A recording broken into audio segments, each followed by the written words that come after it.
नमस्कार विद्यार्थी मित्रांनो, स्वागत आहे तुम्हा सर्वांचं महा एक्झाम पॉईंट या आपल्या एज्युकेशनल यूट्यूब चॅनलवरती। तर विद्यार्थी मित्रांनो, आपला आजचा व्हिडिओचा भाग 1 आहे, ज्यामध्ये आपण नागपूर महानगरपालिका भरती 2024च्या परीक्षा दृष्टिकोनातून आपण टीसीएस पॅटर्न आधारित परीक्षेमध्ये विचारले जाऊ शकतील व तसेच प्रिव्हियस इयर क्वेश्चनचा आपण अभ्यास करणार आहोत। तर हे सर्व काही प्रश्न हे तुम्हाला तुमच्या येणाऱ्या नागपूर महानगरपालिकेच्या परीक्षा दृष्टिकोनातून अतिशय महत्त्वपूर्ण आहेत व तुमच्या परीक्षेमध्ये 100% या प्रकारचे प्रश्न जे ते असू शकतात। त्यामुळे जर तुम्हाला येत्या परीक्षेमध्ये चांगले गुण हवे असतील तर हे तुम्हाला टीसीएस पॅटर्न आधारित प्रश्न जे की अतिशय महत्त्वपूर्ण असणारे असतील। आणि आपला आजचा व्हिडिओचा भाग हा 1 आहे। आता येथून रेग्युलरली जे आहे आपण नागपूर महानगरपालिकेचा जो अभ्यासक्रम आहे टीसीएसचा त्याला अनुसरून आपण सर्व काही प्रश्न कव्हर करणार आहोत। त्यामुळे पुढील व्हिडिओचे अपडेट पाहण्यासाठी चॅनलला सबस्क्राइब केलं नसेल तर सबस्क्राइब करून घ्या।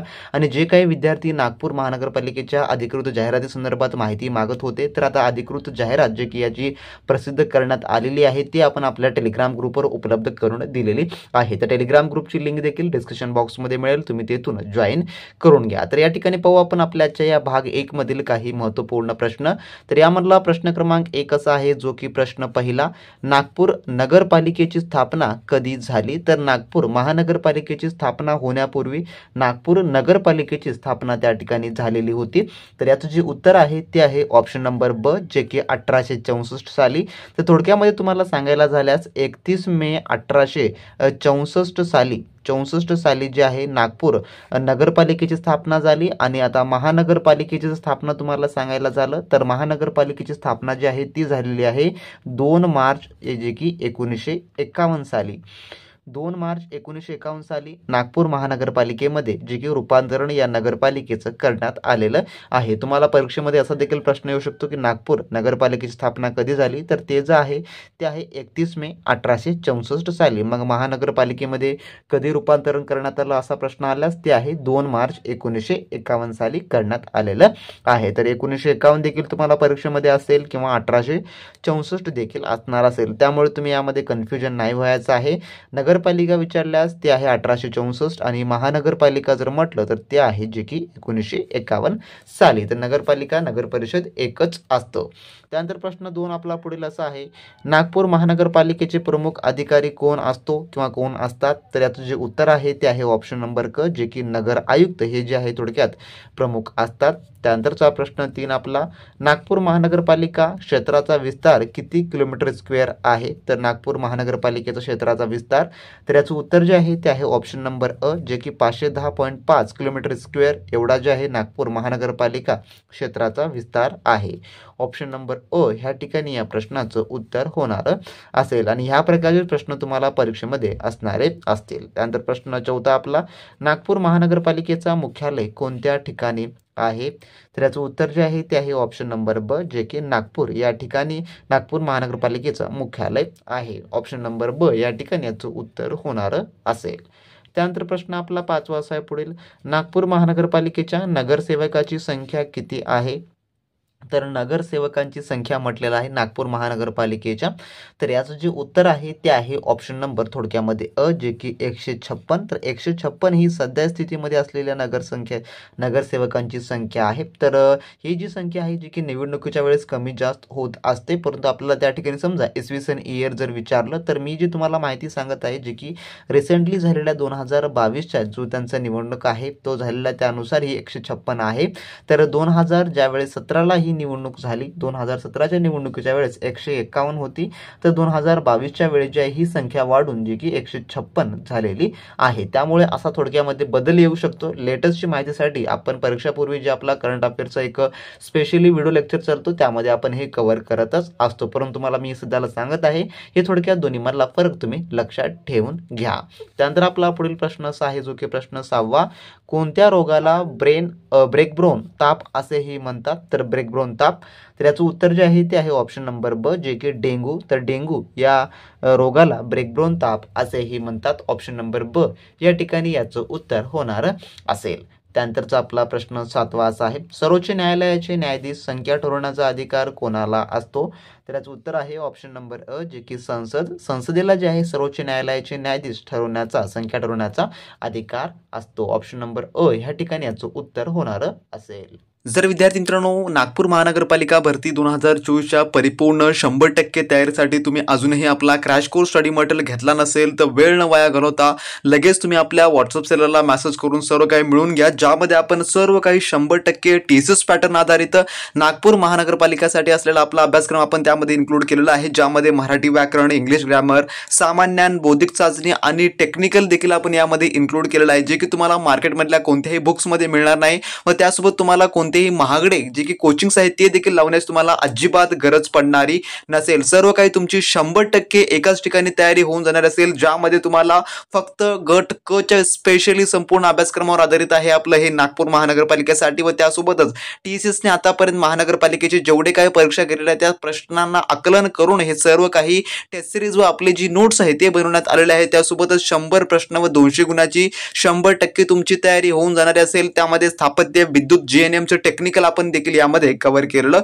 आहे. त्यासोबतच मागील वर्ष प्रश्नांचा आपण देखील समावेश केलेला आहे, ज्यामुळे तुम्हाला या परीक्षेमध्ये कोणत्या प्रकारचे प्रश्न येतात याचं 100% आकलन होऊन जाणार असेल. जर तुम्हाला ही परीक्षा क्रॅक करायची असेल, तुम्हाला हे जर पद मिळवायचं तर 100% आपलं तुम्ही स्टडी मटेरियल रेफर करा. त्यासाठी तुम्हाला आपल्या व्हॉट्सअप सेलरला मेसेज करावं लागेल व त्यासाठी आपण किंमत देखील यासाठी एकदम 500 रुपये जे की कमी किंमत ठेवलेली आहे. जर तुम्ही वेळ लावला तर याची किंमत वाढू देखील शकते, त्यामुळे लगेचच्या लगेच सेलरला मेसेज करून ते सर्व काही स्टडी मटेरियल मिळवून घ्या व चांगल्या आणि उत्तम तयारीला या क्षणापासून लागू शकता. ज्या विद्यार्थ्यांना ही परीक्षा क्रॅक करायची आहे त्यांनी 100% आपल्या सेलरला मेसेज करून हे घेऊ शकता. विद्यार्थी मित्रांनो आपलं सर्व काही ए टू झेड टीसीएस पॅटर्न आधारित स्टडी मटेरियल हवं असेल त्यांनी नक्की आपल्या व्हॉट्सअप सेलरशी कॉन्टॅक्ट करून सर्व काही मिळवून घ्या, ज्यामध्ये तुम्हाला नागपूर महानगरपालिकेचं सर्व काही अभ्यासक्रम त्या ठिकाणी पूर्व जाणार असेल आणि ज्याद्वारे तुमचा 100% अभ्यासक्रम देखील पूर्ण होणारा असेल. तर हा नंबर आहे आपला व्हॉट्सअप सेलरचा, ओनली फॉर व्हॉट्सअप साठी आहे. तुम्ही यावर व्हॉट्सअप मेसेज करा आणि सर्व काही स्टडी मटेरियल घेऊ शकता किंवा डिस्क्रिप्शन बॉक्समध्ये आपल्या सेलरची लिंक देखील आपण प्रोव्हाइड केलेली आहे. त्या लिंकवर क्लिक करून तुम्ही डायरेक्टली व्हॉट्सअपला कनेक्ट होऊ शकाल आणि त्या ठिकाणाहून तुम्ही सर्व काही मिळवू शकता. तर ज्या विद्यार्थी मित्रांना हे स्टडी मटेरियल घेऊन अभ्यास करायचा असेल त्यांनी नक्की कॉन्टॅक्ट करा. तुम्हाला कोणत्याही बुक्सची गरज पडणार नाही हे घेतल्यानंतर किंवा तुम्हाला कोणतेही कोचिंग लावण्याची गरज पडणारी नसेल. त्यामुळे तुम्हाला टेक्निकल देखील प्रोव्हाइड करून दिलं जात आहे. त्यानंतरचा आपला पुढील प्रश्न असा आहे जो की प्रश्न क्रमांक 8 आपला, खालीलपैकी कोणत्या व्यक्तींना पदावरून दूर करताना महाभियोग पद्धत वापरतात? तर महाभियोग पद्धत त्याचं उत्तर आहे ऑप्शन नंबर ड, वरील सर्व, म्हणजे की सर्वोच्च न्यायालयाचे न्यायाधीश असो किंवा मुख्य निवडणूक आयोग असो किंवा राष्ट्रपती या तिघांना जर पदावरून काढून टाकून द्यायचं असेल तर महाभियोग ही पद्धत राबवली जाते, म्हणून ऑप्शन नंबर ड याचं उत्तर होणार असेल. त्यानंतरचा प्रश्न आपला, बोरावारे कोणत्या प्रदेशातून प्रवाही असतात? तर याचं उत्तर जे आहे ते आहे ऑप्शन नंबर क, जे की अंटार्क्टिका या जे आहे जे की प्रदेशातून प्रवाही असतात. त्यानंतरचा आपला प्रश्न 10वा, महाराष्ट्राच्या दक्षिणोत्तर विस्तारापेक्षा पूर्व पश्चिम विस्तार डॅश आहे?